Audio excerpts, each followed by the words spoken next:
राज्यसभा सांसद भाजपा प्रवक्ता जफर इस्लाम ने पीडीपी चीफ महबूबा मुफ्ती पर जोरदार हमला बोलते हुए कहा कि उनकी जनता ही नहीं मानती, अब उनकी जमीन खिसक चुकी है, इसलिए वो इस तरह के कार्ड खेलने की कोशिश कर रही हैं, लेकिन इसका कोई फायदा उन्हें नहीं होगा। अब कश्मीर बदल चुका है, वहां प्रधानमंत्री द्वारा दी जा रही स्कीम का लाभ उठा रहे हैं। उन्हें पता है कि 370 और 35 से जाने के बाद उनके भविष्य अच्छे हो गए हैं। इन जैसे लोगों ने अब तक वहां शासन किया और उन लोगों को दबा कर रखा है।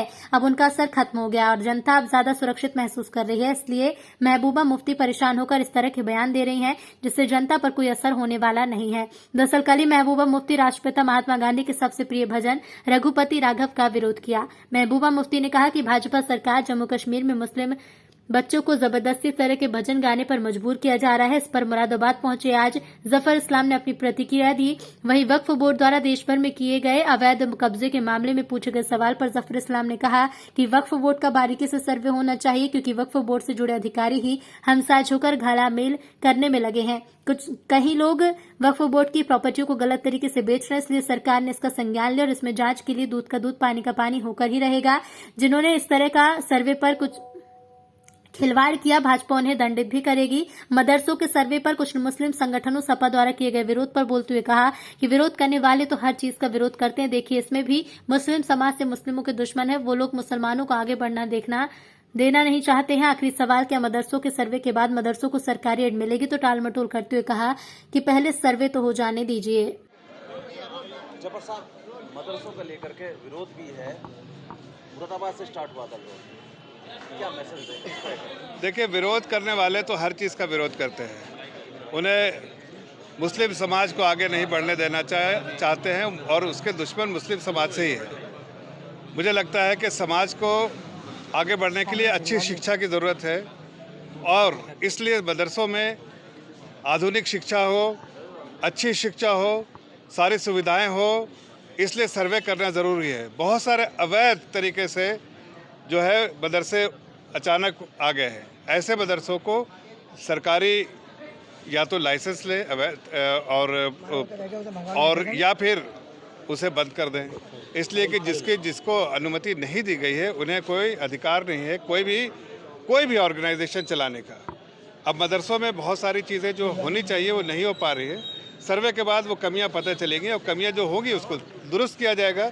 हमारी सरकार की मंशा है कि सबको मेन स्ट्रीम में लाना, सबको जोड़ना है और हमारे बच्चे जब अगर वो नहीं ठीक से पढ़ पाते हैं तो जाहिर है वो समाज में जितना उनका कंट्रीब्यूशन होता है वो नहीं कर पाते हैं। कुछ ऐसी पार्टियां हैं जिनके रिप्रेजेंटेटिव चाहे एमपी हो चाहे एमएलए हो, वो चाहते हैं मुस्लिम समाज के से निकलते हुए भी वो मुस्लिम समाज को कहीं ना कहीं मुस्लिम समाज को कहीं ना कहीं पीछे रखना चाहते हैं। हमारी सरकार चाहती है कि सबका साथ, सबका विकास, सबके लिए प्रयास करती है, इसलिए हम ऐसे लोगों की चिंता नहीं करते हैं जो कि हर अच्छे काम में कहीं ना कहीं आड़े आते हैं। मुझे पूरा विश्वास है कि पूरे मुस्लिम समाज का सपोर्ट है। आदरणीय योगी जी को, मुख्यमंत्री जी ने जो इस बेड़ा को उठाया है उससे मुस्लिम समाज के बच्चों का फ़ायदा होगा, ये मेरा पूरा विश्वास है। उन्होंने रघुपति राघव का विरोध किया है, बहुत बड़ा विरोध किया। क्या है कि मुस्लिमों को एक हिंदू बनाना चाहते हैं, विरोध है वहाँ से, बहुत बड़ा विरोध। किसने किया?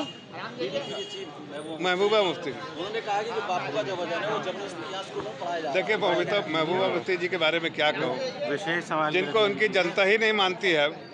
अब उनकी ज़मीन खिसक चुकी है, अब वो इस तरह के कार्ड खेलने की कोशिश कर रही है, लेकिन इसका कोई फ़ायदा नहीं होगा, इसलिए कि अब कश्मीर बदल चुका है, कश्मीर बदलता जा रहा है।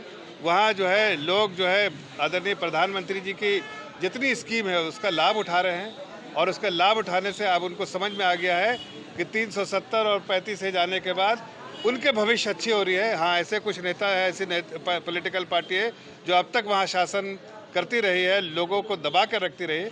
आज उनका जो असर था लोगों पर ख़त्म हुआ है और जनता जो है अब ज़्यादा सुरक्षित महसूस कर रही है, ना कि जब इनकी सरकार होया करती थी। इसलिए परेशान होकर इस तरह के बेतुके बयान देती रही और देंगी, लेकिन उसके जनता पर वक्फ बोर्ड के नाम पर बहुत ज़्यादा एक्नॉलेजमेंट हुए, मतलब जगह जगह कब्जे हो गए हैं, खासकर प्रयागराज में। जो देखिए, जहाँ तक वक्फ बोर्ड का सवाल है, वक्फ बोर्ड का बिल्कुल सर्वे होना चाहिए। मैं बहुत बार इस बात को उठा चुका है, इसलिए नहीं कि वक्फ बोर्ड को किसी और का कब्जा होना चाहिए।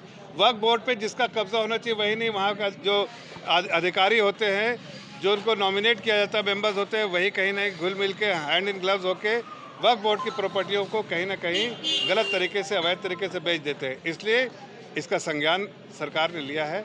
सर्वे होना चाहिए, दूध का दूध पानी का पानी होना चाहिए और ऐसे व्यक्ति जिन्होंने वक्फ की प्रॉपर्टी के साथ खिलवाड़ किया है उनको निश्चित तौर से हमारी सरकार दंडित भी करेगी। वक्फ की प्रॉपर्टी के साथ खिलवाड़ किया है उनको निश्चित तौर से हमारी सरकार दंडित भी करेगी। सर सरकार को द्वारा एड मिलेगी मदरसों को जांच के बाद? देखिए सर, अभी तो जांच होने दीजिए, जांच होने के बाद सारी चीज़ें सामने आएंगी, तथ्य होने के बाद उसका समाधान निकालेंगे।